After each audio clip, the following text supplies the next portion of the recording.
Good day, everyone. Welcome to our session on Floodwise Digital Twin and Artificial Intelligence for Resilience in Florida. My name is Nicola Iannicelli from WGI, and I'm joined by Frank Warren McKinney from Streamline Technologies. We're thrilled to have you here with us today as we delve into the exciting world of digital twins and artificial intelligence, exploring how these groundbreaking technologies are revolutionizing our approach to resilience in Florida. The advancements in digital twin technology and AI are opening up new avenues for innovation, and we are eager to demonstrate the practical, real-world applications that are making a tangible difference in our communities and infrastructure.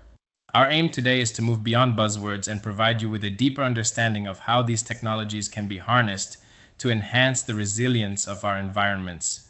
We believe that by sharing our insights and experiences, we can contribute to creating a more resilient and sustainable future for everyone. Thank you for joining us on this journey of discovery and innovation. We will be presenting an in-depth discussion on the significant impact of the latest technologies regarding storm events like flooding and surge. These natural phenomena have increasingly become a growing matter of concern due to the accelerating effects of climate change and unpredictable weather patterns. This situation makes it imperative to explore innovative, forward-thinking solutions. Today, we are fortunate to have access to advanced tools and resources that are necessary to shift from a traditionally reactive response to a more proactive planning approach. These cutting-edge tools are designed to address and thoroughly analyze potential storm events before they occur, providing crucial data and insights that are indispensable. This enhanced capability enables local municipalities, government bodies, and dedicated response teams to act with foresight and precision, which is essential in today's rapidly changing climate. By anticipating possible scenarios, they can prepare comprehensive strategies and allocate resources more effectively, ensuring a higher level of safety and preparedness for communities at risk. This preparation is not just about responding, but about building resilience and adapting to changing conditions. Florida's environment is changing rapidly, and so are the risks we face. The landscape is shifting not only due to natural factors, but also because of human activities that accelerate these changes. Traditional reactive approaches, waiting for disasters to strike before responding, are no longer sufficient. Hurricanes, floods, and rising sea levels are becoming more frequent and intense, demanding a renewed strategy. We need to shift to a proactive resilience paradigm, predicting risks, preparing in advance, mitigating impacts, and recovering quickly. Innovative tools like digital twins and AI now make this possible. These technologies allow us to visualize potential scenarios and consequences, giving us a chance to act before it's too late. By leveraging real-time data and predictive analytics, we can anticipate challenges and act before they become crises. This new era of resilience is about being ready, not just reacting. It's about building a future where communities are equipped to face uncertainties with confidence and strength. So what exactly is a digital twin? Imagine it as a dynamic, living virtual replica of a physical asset, process, or system, mirroring its real-world counterpart. It's brought to life by integrating data collected from various sensors, simulations, and enhanced by machine learning algorithms. This digital twin continuously evolves, adapting as the real-world system undergoes changes, providing an accurate, real-time view that is invaluable. It aids in optimizing performance, keeping a close watch on health, and exercising control over operations. In Florida, for example, digital twins are deployed to efficiently manage diverse aspects of life, ranging from intricate stormwater systems to expansive transportation networks. This advanced technology enables us to make smarter, faster decisions, enhancing our capability to respond proactively to challenges. We're living in the era of Industry 4.0, the fourth industrial revolution. This is defined by the integration of AI, the Internet of Things, IoT, and digital twins into our daily operations. Digital twin technology allows us to simulate, predict, and optimize systems in a virtual environment before making changes in the real world. The benefits are significant: improved productivity, reduced costs, enhanced customer experiences, real-time insights, predictive maintenance, and the ability to test scenarios safely and efficiently. This context is crucial for understanding why digital twins are so powerful for resilience planning. Let's break down how a digital twin works. First, we collect data from sensors embedded in physical assets. These could be water pumps, bridges, or even entire neighborhoods. Next, we use machine learning and simulations to analyze this data, identifying patterns and predicting future behavior. The result is a real-time virtual representation of the system, which we can use to optimize performance, monitor for issues, and control operations remotely. This process enables us to make data-driven decisions, reduce downtime, and respond quickly to emerging risks. Digital twins fundamentally change how we approach resilience. Instead of relying on static maps or outdated historical data, we can now model scenarios digitally, testing responses to floods, hurricanes, or infrastructure failures before they happen. This risk-free environment lets us identify vulnerabilities, model cascading failures across interconnected systems, and optimize performance in real time. For example, in a flooding scenario, we can simulate different rainfall events, see how the system responds, and plan critical tasks before disaster strikes. This proactive approach saves time, money, and most importantly, lives. Let's look at some specific applications of digital twins in flood management. Real-time environmental monitoring lets us track rainfall, runoff, and water levels, supporting sustainable flood mitigation. Accurate 3D models help us simulate flood scenarios and plan effective responses. Real-time data analysis streamlines planning for drainage, traffic, and emergency routes. By simulating flood scenarios, we can identify infrastructure vulnerabilities early and prioritize improvements. Digital twins provide a comprehensive view for early detection of weak points in civil works and help landscape architects visualize changes to reduce flood risk. Predictive maintenance uses sensor data to anticipate failures in levees, pumps, and drainage systems, allowing for timely interventions. These applications demonstrate how digital twins and AI are making Florida's communities safer and more resilient. On this slide, we dive into the transformative role of artificial intelligence in resilience and disaster management. AI is not just about automation, it's about using data in smarter ways to predict, prepare for, and respond to disasters before they happen. Predicts future disasters. By analyzing both historical and real-time data, AI algorithms can forecast the likelihood, timing, and severity of events like floods. This means communities can take action days in advance rather than reacting after the fact. Enhances climate models. AI can refine broad climate models using techniques like super resolution downscaling to create highly detailed local forecasts. This helps us understand exactly how climate change might impact specific neighborhoods or infrastructure. Monitors infrastructure health. With AI-driven diagnostics, we can continuously monitor the health of critical infrastructure, bridges, levees, pumps, and detect issues before they become major problems. This enables predictive maintenance, reducing downtime and preventing failures.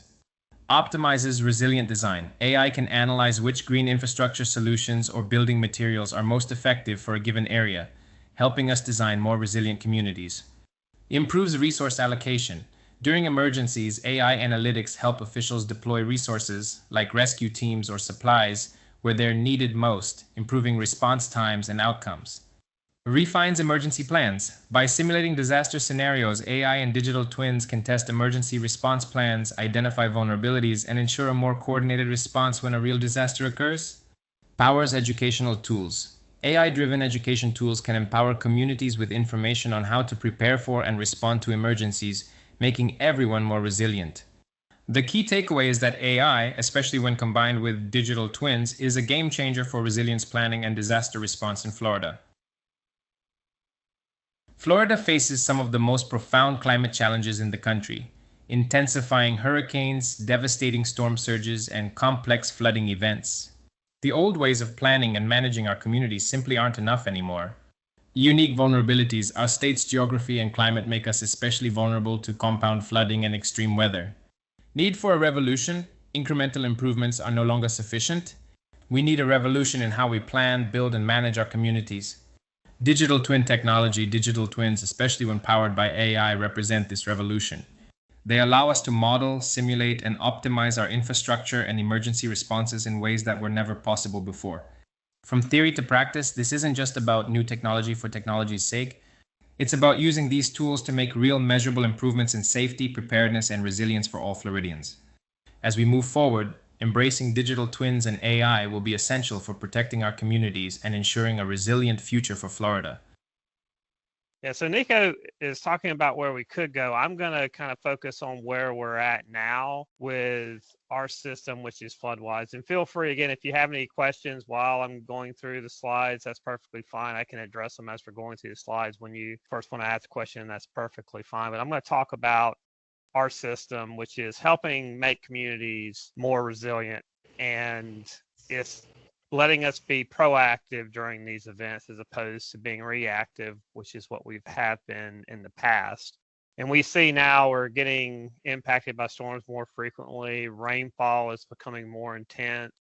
So a tool like this is really crucial for communities and especially for the residents in those areas. So our FloodWise system, it's a real-time flood forecasting system. It uses forecasted climatological data.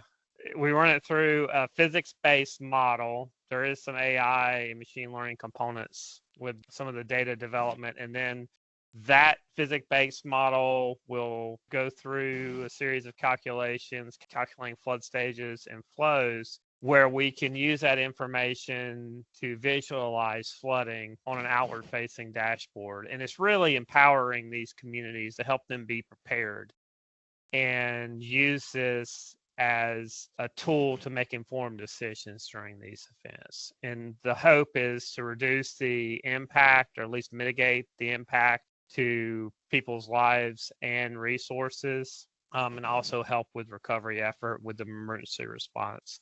The system itself, we've been in the development of the system for about 5 years at Streamline, and to date, we are going to have, I believe it's going to be close to 20 installations or FloodWise systems in the state of Florida by the end of the year. It's a proven technology. A lot of communities have adopted it, where there is county, like Hillsborough County, Manatee County, Orange County as well, and Martin County have FloodWise systems, or water management districts being St. John. Southwest Florida Water Management District 2 is actually going through the process of developing 3 dashboards, but there's a lot of community buy-in. They see the importance of this tool and how it can be leveraged, because their goal is to protect their community and their assets. And it's already, through several case studies that we've done so far, has shown the value and the effectiveness of the system. The beauty of our system, and I kind of alluded to this on the first slide I talked from, we showed the workflow of FloodWise, is this system never sleeps. It runs 365 days a year, 24 hours a day.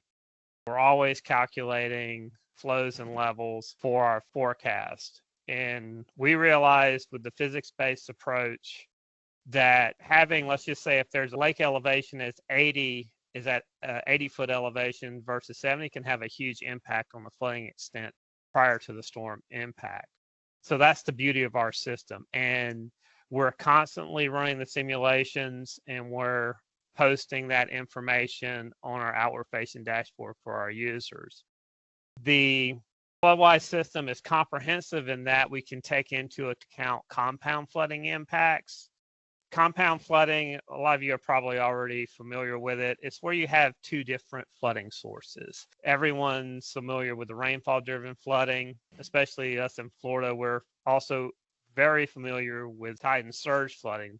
If you look at those components individually, you are underestimating the full extent of the impact. But with our system, we can actually quantify the compounding effect by those 2 flooding sources and get a more clear understanding of what the impact will be for a storm event. And that way, you're just gathering information, you're looking at the forecast, and the communities can leverage this data. Emergency management folks, the emergency responders, and public works can use this information to plan accordingly.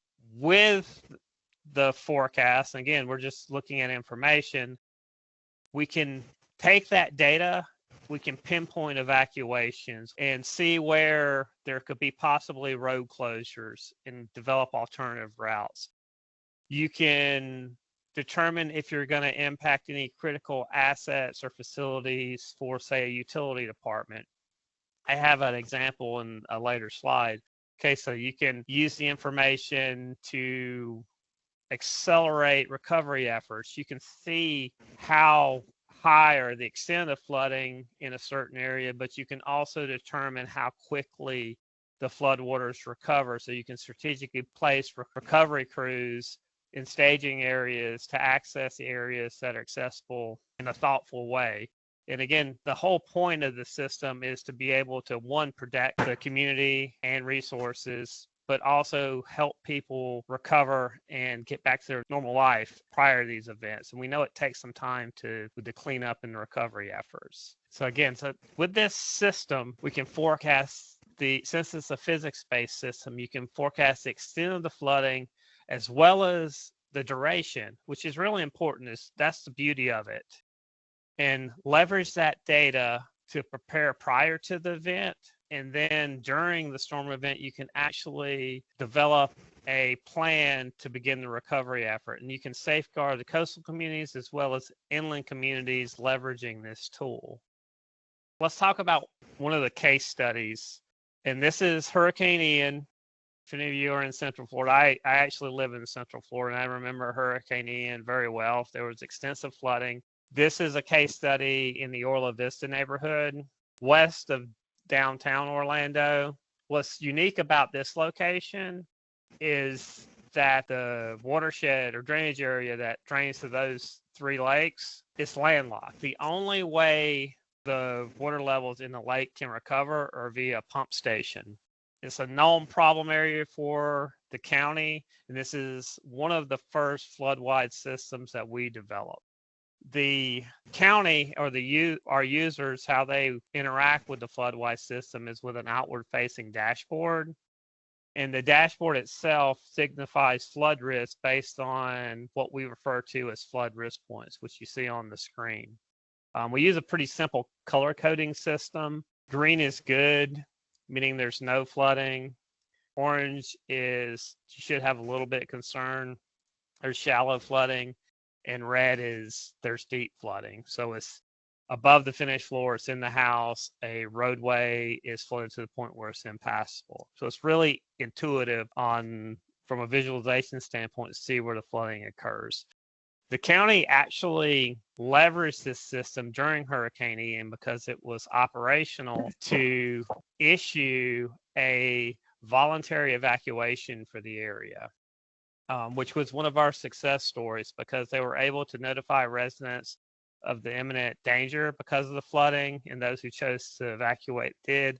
We actually looked at the flooding that occurred during the event, kind of a hindcast of our forecast system to see how accurate our system represented what actually occurred, and we were pretty much consistent with the flooding that we saw. You can see that the flooding was extensive just looking at the two images to the right. And since this time, the county has actually went through a construction project of deepening the ponds as well as putting in a new pump system in the area to prevent this from happening in the future. The system can also be used for what we've talked about up to this point is more of a tool to make informed decisions. But you can also use it as an operational tool as well to basically gather more data by changing the way the drainage system operates to see if you can lessen the flood impact, but mitigate the flooding as great as possible. This may include changing gate operations, possibly changing the way a pump system operates.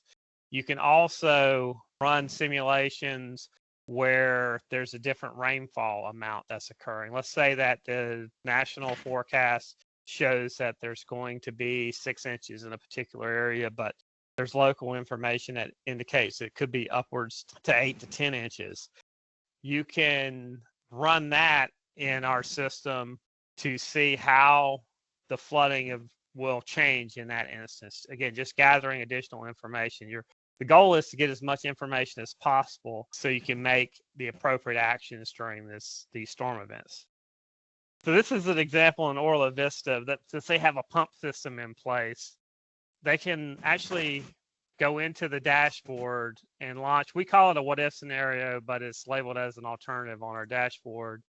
And this is an example of where you would change the rainfall distributions, or in this case, what we're highlighting here is how you can change the pump operation. And since this system is landlocked, providing an additional 2-3 feet of storage in the pond can drastically mitigate the flooding, as you can see in the image to the bottom right. And this, I just want to preface this, that this feature was not available during Ian, and I showed you in the previous, when we talked about the case study. But if they had the opportunity to draw down the lake an extra, I want to say that's around 4 or 5 feet, they could drastically reduce the flooding impact. So that's just one of the tools and possibilities with the FloodWise system. And I always get the question with FloodWise, and I talk to a lot of utility directors and public work directors, and everyone asks about the cost of the system to put one in place. And it really, best thing that response I can have is you really, communities, especially communities that are impacted by these hurricanes fairly regularly, they really can't afford not to have this in place. For example, in Orange County during Ian, this is the Rouse Road area just west of the University of Central Florida, where during Ian there was substantial flooding along Rouse Road just south of University Boulevard. And if you are familiar with the area, there were several apartment complexes that were flooded. A assisted living facility was flooded during the storm event. And also there was a master pump station from Orange County Utilities that was damaged. All the electrical equipment was damaged. The county is still in the process of repairing that pump station. And right now, this is an older slide saying $7 million is actually up to $8 million in repair costs for that pump station. And the utilities director, when I spoke with him, he mentioned that if he would have known beforehand, he could have simply placed tiger dams around the pump station to prevent that loss. And they have hundreds of these systems across the entire county. And that is a huge economic loss for the utility department, but also for the community, because again, we end up paying for these damages in the long run. So having this information, knowing the areas that are going to flood in situations where there are systems like this pump station, can be leveraged to make the decision to place temporary flood protection. Also, like I said, there were apartment complexes that flooded in this area as well. And there's a couple aerial photos of the flooding. You can see all of the cars that are flooded during Ian. That's a fairly large impact, and I could see hundreds, if not thousands, of insurance claims for car damage. And if they would have known beforehand that flooding was going to occur in this particular area, the residents of these apartment complexes, they could have moved their cars a couple blocks down the road. And that way they could avoid this impact and this disruption in their lives, because now they have to go through the process of filing the insurance claim, waiting for their cars to get repaired, or can be a total loss. And if we think about this on an economic impact as well, I mean, this could be several millions of dollars. So just with that data, we could have avoided that economic loss. Again, for public works, and them kind of going over some things we already hit on, the system with the data that you're able to extract from the FloodWise system, you can mobilize your staff and resources more efficiently through these early warnings. And you can prepare prior to the event, whether it's issuing evacuation, moving your resources and assets out of harm's way, turning on a pump station so you have more storage capacity in a lake, moving your equipment out of your storage buildings that could possibly flood, close down a roadway that is flooding, or developing alternative routes. That's one of the main or powerful features through this system. And for utilities, again, you can leverage this data to protect the infrastructure and equipment for our utility departments. This could include water treatment plants, reclamation plants, their pump stations. They can leverage temporary flood protection in instances where they know it's going to occur, again, to reduce the economic impact. They can avoid sanitary sewer overflows. I know that was a fairly large problem in the town I live in during Ian. They actually asked us to stop using our bathrooms or flushing the toilets for a while just because of what was happening. And again, they can leverage this to make decisions on how they can respond. They could actually make this part of their process, because counties and the emergency management do exercises every year, plan for these types of events, and they could use the FloodWise system as part of that, and leverage that, and how they can explain how they can leverage that data to prepare prior to the event and how they can plan their recovery effort. Agriculture is a new area too that we've been looking at for FloodWise, and Ags is a fairly large industry in the state of Florida, and flooding in some instances can be fairly substantial, because if they lose crops or livestock or even equipment, it's a fairly substantial impact to them. With the system, they could actually look at the forecast to determine maybe a field is going to flood. So if they harvest their crops early, they can reduce the impact they're planning. Maybe they can move their livestock, because a lot of times during hurricanes, it does add a lot of stress on livestock. And if they are impacted by the flooding, they could actually lose some of the livestock. Likely in some points to start using it for precision agriculture as well, when you're looking at planning, not just for flooding, but they could actually see the antecedent conditions, kind of determine on when or if they need to irrigate in the area. There's really a lot of applications where in agriculture this system could be applied. Really, I mean, Nico talked about the AI machine learning. We do leverage AI machine learning in FloodWise for a lot of the base data we create for the simulation. We also use AI and machine learning for our flood risk point development to make sure we're accurately identifying the locations of interest to identify risk.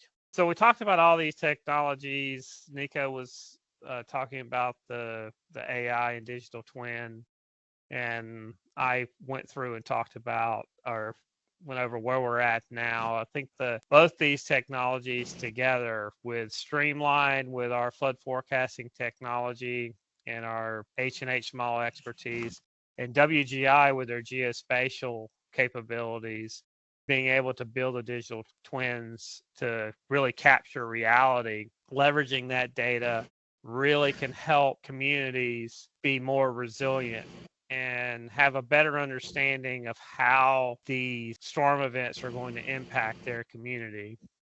And digital twins and AI, they're new, but they are operational in Florida today. FloodWise, again, is a proven product. We have FloodWise systems across the state, and we have more in progress that are going to be operational by the end of 2026. And with both of those technologies, we really can see how they can be leveraged as a clear investment to communities in order for resiliency and sustainability. And having these solutions, we really are presenting it to our clients and emphasizing the benefits of this technology.